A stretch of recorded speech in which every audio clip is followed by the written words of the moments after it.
The Woodworking Technician program allowed me to learn a lot of the theory about wood movement, about wood species, it was more of the stuff that I would have never learned just deep diving into working with my hands. Now that I have a lot of that knowledge on theory and on how wood moves and different types of species and stuff, I'm able to apply that into my work now, and it really helps with the finished product. The skills in this program that the students will be learning are your basic hand tools and machinery. I love passing on and helping students find their niche, which, like I said, woodworking is a very old trade.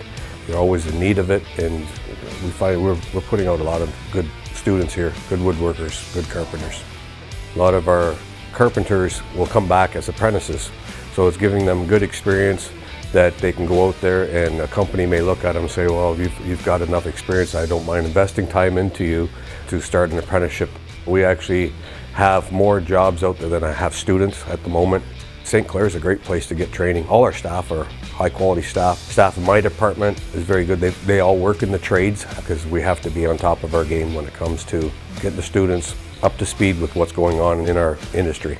My whole vision when I was in college was I was going to be in a punk band, I was going to be touring the world, playing my guitar, you know what I mean? Like, that was my thing. And I remember telling people that, they're like, that's what I'm going to do. I'm like, I don't need school, and then now I'm so thankful that I have it because I use everything I learned there every single day here now.